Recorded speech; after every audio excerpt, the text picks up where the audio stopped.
berjalan di atas labu, menenangkan badai yang beribu. Suaramu lembut namun Betul. Dan tema saya adalah pertukaran yang besar. Saudara, Indonesia adalah negara hukum. Tetapi yang terjadi saat ini, saudara mendengarkan banyak berita mulai tahun saya banyak membaca, tiba-tiba ada berita saya baca, ada nenek yang namanya Bu Asyani, umurnya 73 tahun, ada di situ pondok, dia mengambil kayu beberapa senti aja, sudah dapat kena hukuman 1 tahun 6 bulan. 1 tahun percobaannya 15 bulan dan dendanya 500 juta. Wow, kayunya kecil, tidak sampai 1 meter, jumlahnya tidak banyak, 7, tapi dia dapat hukuman yang luar biasa. Ada seorang yang korupsi sampai 355, ada yang korupsi sampai 250 triliun, hanya hukuman 6 tahun 6 bulan ditambah denda cuma 1 miliar, yang diambil triliunan, tetapi yang dia dapat hanya seperti itu. Apakah itu adil? Saudara bisa bayangkan kalau seumpama itu terjadi pada diri bapak-bapak, ibu, dan saudara saat itu. Saudara melakukan kesalahan, dan kesalahan itu saudara akan terima sesuatu yang tidak masuk akal, tidak setimpal dengan apa yang kita lakukan. Saudara akan merasa jengkel, dan bahkan saudara merasa kok tidak ada keadilan di dunia ini. Itulah yang terjadi, pertukaran besar. Sebenarnya yang masuk dalam dosa, yang masuk dalam neraka, yang dapat hukuman itu bukan Tuhan Yesus yang saat pagi hari ini kita peringati. Tetapi yang terjadi ada satu tema, pertukaran yang disebut besar. Yang terbesar, apa kesalahan Tuhan Yesus sehingga dia tukarkan posisi yang tertinggi, maha adil, maha penguasa, maha berkuasa, menciptakan segalanya, tetapi mengambil alih semua dosa-dosa kita. Ayo kita baca dalam Yesaya. Yesaya pasal yang ke-53, ayat yang ketiga sampai yang kelima. Saya baca, saudara saya baca yang ganjil, saudara baca yang genap, hanya 3. Jadi saya 2, saudara cuma 1. Adil apa enggak? Ayo kita baca Yesaya.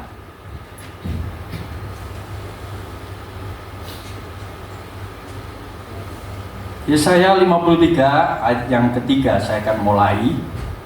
Ia dihina dan dihindari orang, seorang yang penuh kesengsaraan dan yang biasa menderita kesakitan. Ia sangat dihina sehingga orang menutup mukanya terhadap dia, dan bagi kita pun dia tidak masuk hitungan. 1, 2, 3.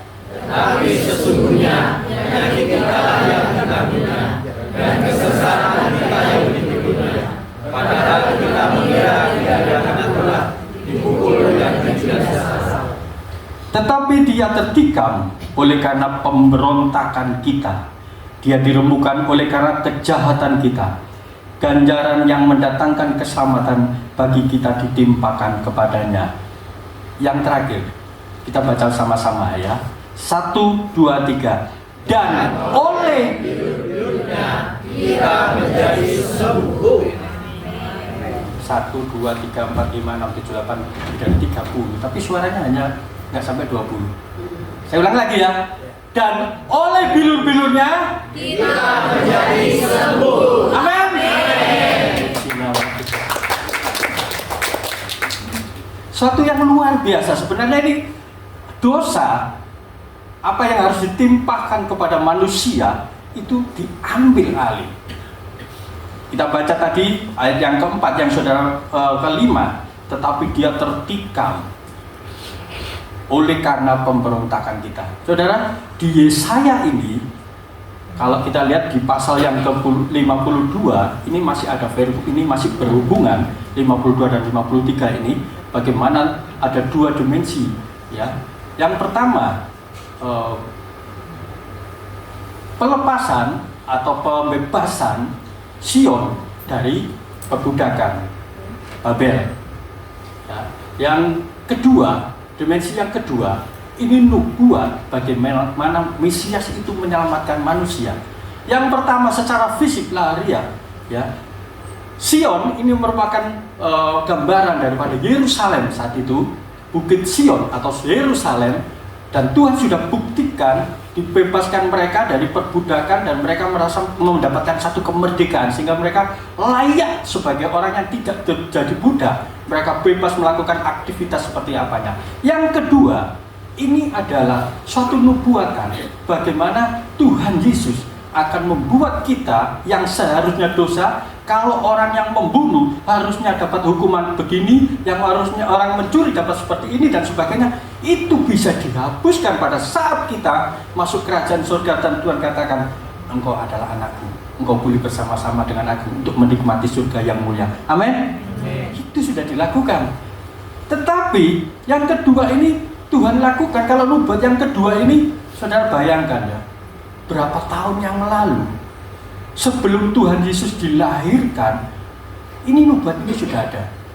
Sebelum Yesus melakukan apa yang menjadi visi misi daripada Allah, nubuat ini sudah diberikan dengan arti bahwa Allah itu memang Allah yang adil. Allah memberikan satu waktu yang sangat panjang untuk manusia mengetahui apa yang Tuhan inginkan. Kadang-kadang kita sadar apa tidak sadar ya, ayo tim pesut, tim pemerhati gereja datang, kok lama ya tidak ke gereja? Itu kesempatan, saudara. Ada tim dari sini untuk mengingatkan kepada kita untuk dekat Tuhan. Oh iya, aku sibuk dengan mencari uang, aku sibuk dengan kesibukan keluargaku, aku sibuk dengan pendidikan apa dan ini dan itu dan sebagainya. Pada saat tim itu datang, itu adalah peringatan. Sadar apa tidak itu kita lakukan? Kadang-kadang kita menghiraukan apa? Tuhan pun seperti itu. Berapa tahun sebelum dia dilahirkan, berapa tahun sebelum itu semuanya ada, Tuhan sudah berikan nubuat itu melalui Yesaya. Saudara, upah dosa adalah maut. Gimana ayatnya? Di Alkitab ya, puji Tuhan.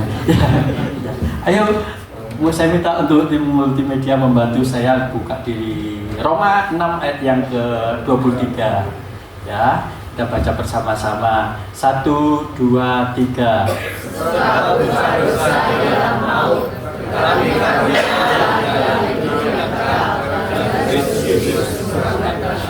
amin. Puji Tuhan. Ayatnya di Alkitab ya. Tapi di mana?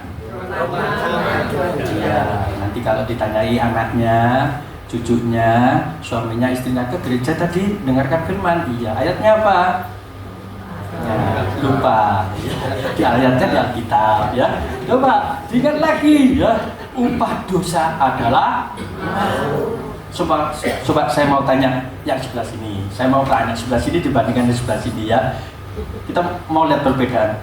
Sebelah sini, siapa yang merasa tidak pernah berbuat dosa? Angkat tangan.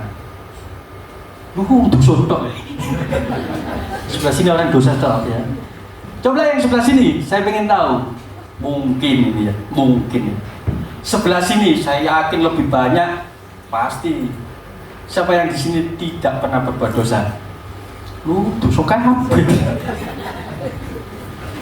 Saudara, firman Tuhan katakan upah dosa adalah maut. Nah, kalau kita sudah tahu kebenaran firman Tuhan, upah dosa adalah maut, kita harus sadar. Seperti yang saya berikan contoh tadi, hukum yang ada di Indonesia, mungkin saudara merasa hukum yang ada di Indonesia itu apa? Tajam di bawah temen. Saya nggak berani ngomong nanti ya, kadang seperti itu. Lalu kalau itu diterapkan dan Tuhan kita, Allah kita adalah Allah yang adil, sebenarnya saudara semuanya yang saya tanya sebelah sini harusnya mendapatkan hukuman.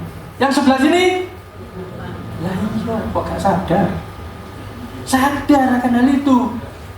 Pertukaran yang terbesar, saudara, ini kita lihat ini, mungkin jumlahnya berapa di atas 50 ya, atau 60 yang di balkon bawah juga saya tidak tahu, ada berapa ya.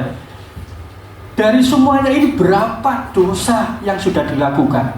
Bangun pagi, tadi pagi, ya ini aja, ini tidak usah jauh-jauh, tadi pagi, yang sebelah sini siapa yang sudah berbuat dosa?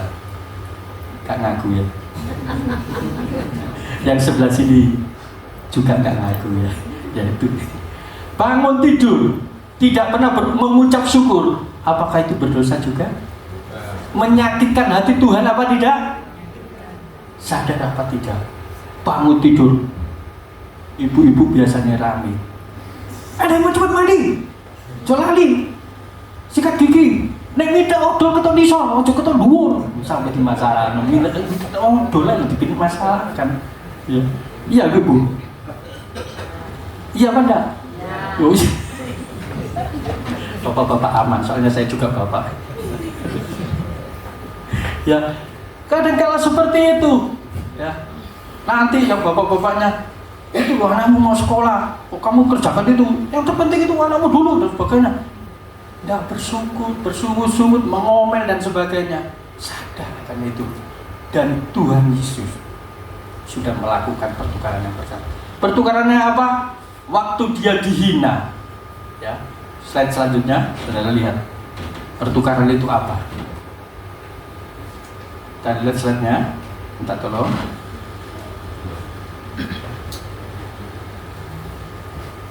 Ya, pertukaran itu yang kedua slide setelah ya ini ya.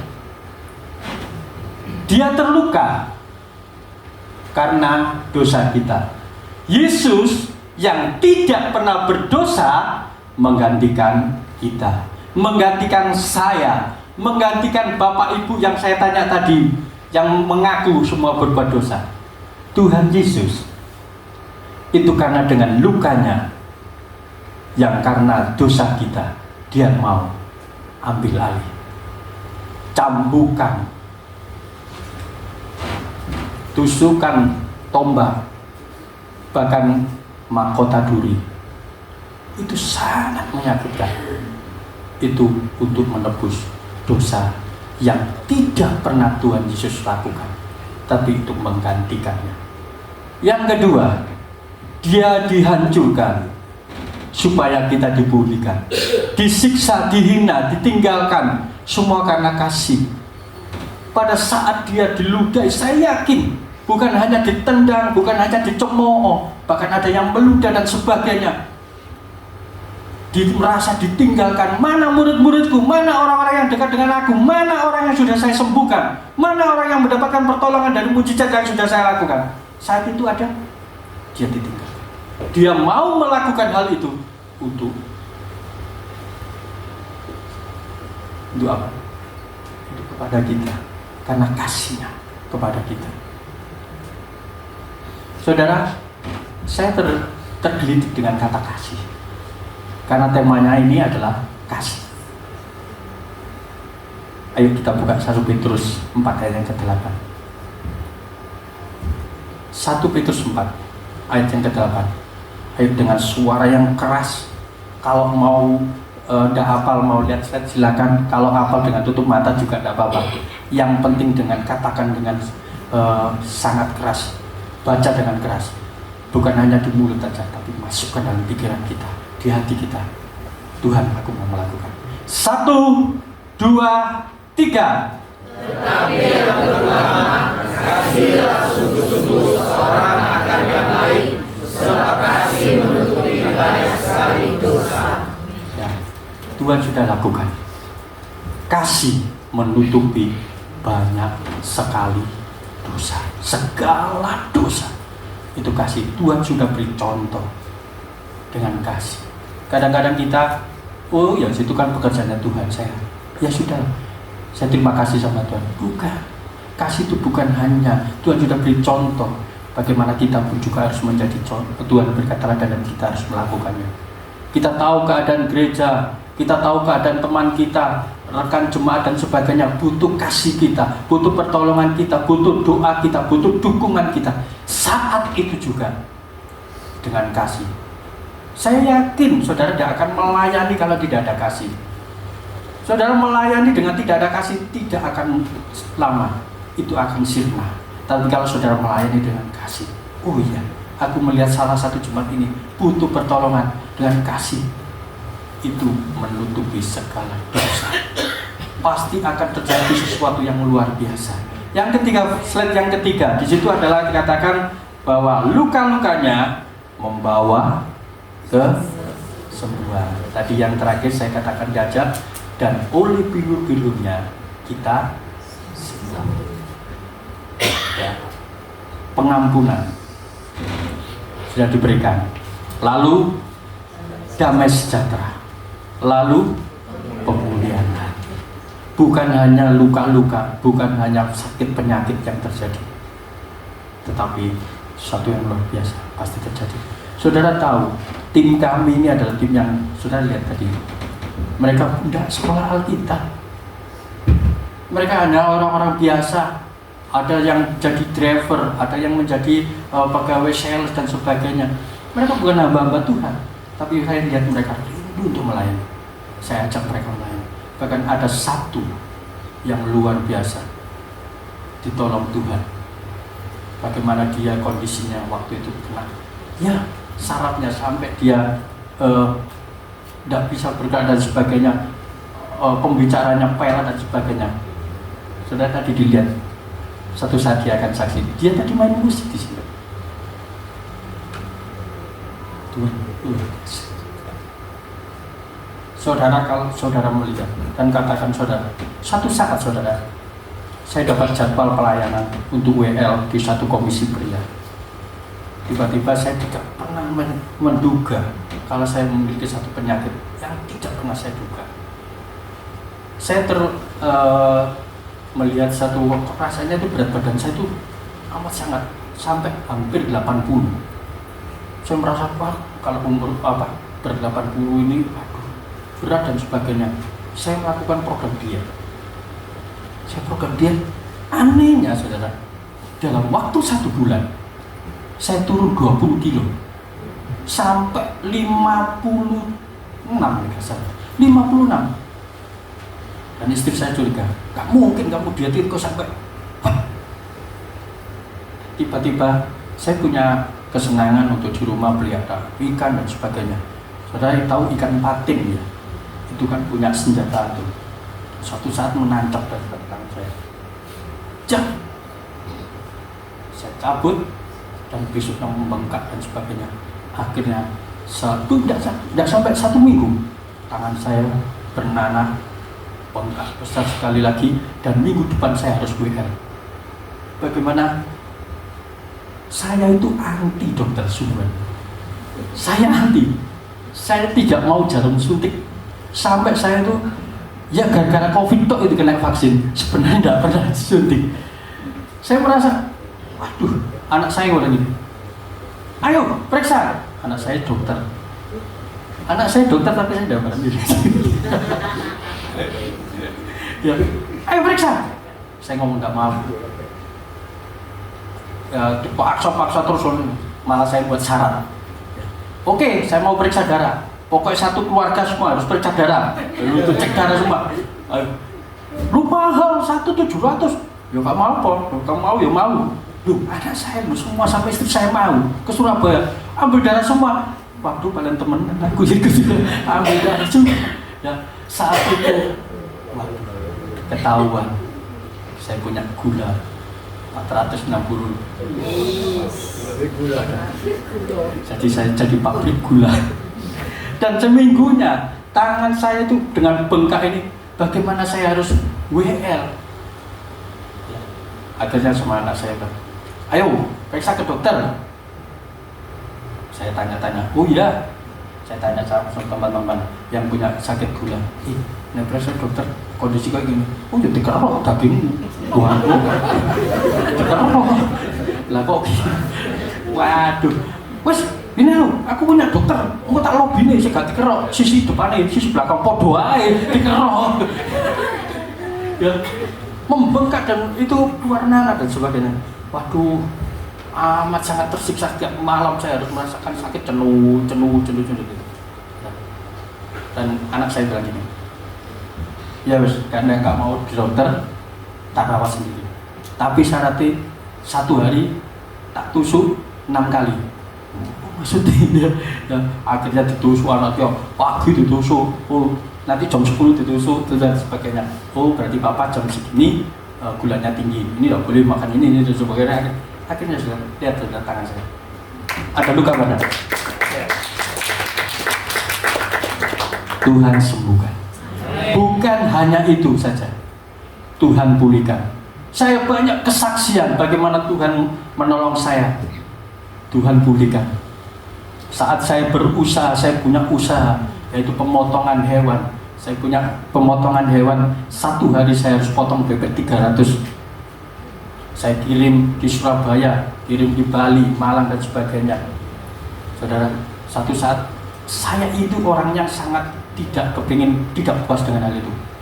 Saya dimonopoli sama saya ternak, dimonopoli sama peternak. Oh, enggak bisa, harganya naik dan sebagainya. Muangkel loh. Tak ternak dewe. Saya sewa langsung 4 kandang, 1 kandangnya 4.000 jumlah. Sewa. Lalu dimonopoli lagi. Harga bibitnya penetasan DOD-nya naik turun. Aduh. Beli induan, tetes no dewe. Saya beli, lumayan saudara. 1 Pajero hilang. Ya, saya buat apa? Di usaha. Harga dedek, harga makanan naik turun. Oh, ya sampai ke Lamongan seleb saya kasih. Jangan dikasihkan orang. Kasih ke aku dong. Tak DP. Wah, tiba-tiba saudara, 4.000 bebek kalikan 3, satunya harganya 49, mati dalam 1 minggu semua. 2 Pajero hilang saudara. Tuhan, ya saya punya karyawan, Pak. Kalau di perusahaan di pabrik Bapak kirim rempelo ati itu harganya 1.500. Ya ini loh Pak, bagaimana kalau panti asuhan ini? Silakan panti asuhan ambil. Mau ambil geromannya silakan, tapi bersihkan tempat untuk pemotongan itu. Jadi mereka setiap Jumat setiap apa datang bersihkan. Mulai rempelo ini di rempelo hati diambil. Kenapa? Buat apa? Harga cuma 500, tetapi saya kepingin memberkati lu Tuhan. Aku sudah Tuhan, sudah melakukan apa yang kau lakukan, yang kau inginkan. Tapi kok bahan kerjaan? Ada saat itu saya tahu jawabannya karena saya serakah. Serakah dari apa? Semua tak kuasai. Saya tidak memperhitungkan. Yang paling teraka kenapa saya celaka. Di Blitar ada 4 kandang itu dengan harga yang sangat amat murah. Saya beli semua, ternyata bebek penyakitan.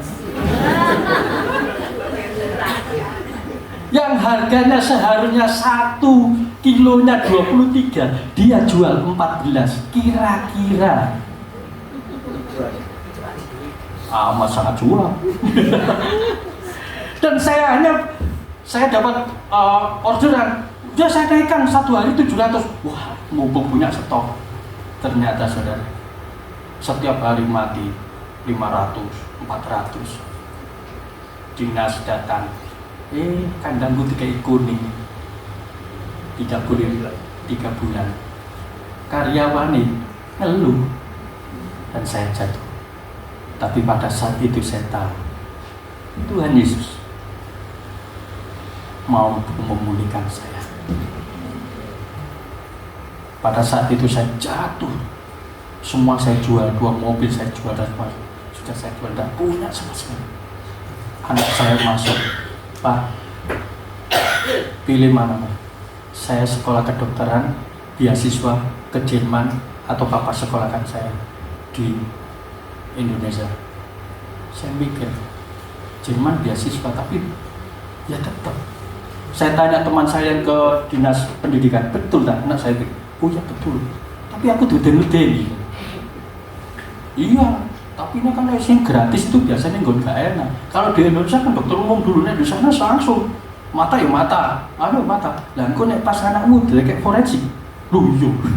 Terus takut, wes, nggak jadi di Indonesia, tapi kena biaya tinggi. Waduh, saat itu Tuhan, anak saya bilang gini, udah Pak, Papa punya uang berapa? Yang dulunya saya punya ratusan juta dan beberapa aset, saya ngomong, saya nggak punya uang sama sekali, hanya 20 juta. Kalau kamu bawa, saya nggak tahu minggu depan atau bagaimana. Berikan aku Pak. Anak saya perempuan langsung lari ke Bandung, ke Jakarta, ke Jogja, ke Surabaya, dan semua tempat kedokteran, dan semua diterima. Begitu. Saudara, 20 juta dia bisa sekolah kedokteran. Tuhan sudah memulihkan saya, dan sekarang dia sudah ada di satu puskesmas yang ada di Mojokerto. Tuhan sudah memberikan tempat bagi dia. Puji nama Tuhan. Saudara, apakah yang menjadi doa saudara? Tuhan Yesus, dengan apa yang Tuhan Yesus lakukan, kesengsaraan yang Tuhan Yesus sudah derita, yang sudah dia ambil oleh Tuhan Yesus, jangan khawatir. Apa masalahmu? Serahkan kepada Tuhan. Tuhan pasti tahu. Saudara, kita tutup mata semua. Sikap kepada Yesus. Yesus. Engkau mampu menyembuhkan. Engkau mampu memulihkan. Engkau mampu Tuhan. Engkau bukan Allah yang mati Tuhan. Saat pagi hari ini, saat kami memperingati Jumat Agung, saat Engkau disiksa, saat Engkau mengalami derita, saat Engkau mengalami luka-luka, Engkau dihina, bahkan ditinggalkan, itu merupakan sesuatu yang luar biasa. Itu merupakan pertukaran yang luar biasa yang sudah Engkau lakukan kepada kami. Oh yes.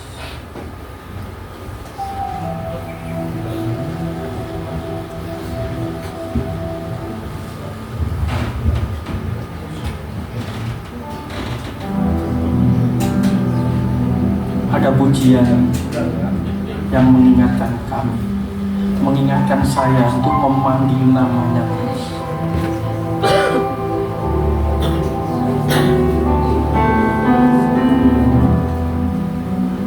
Pujian ini sederhana.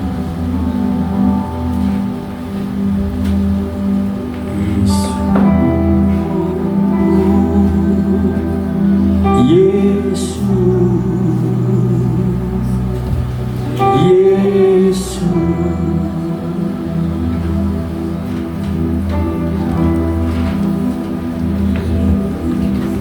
Yesus,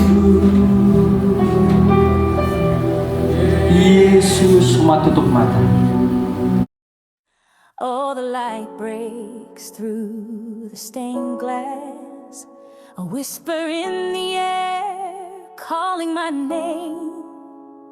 Hammond hums, brass sings in this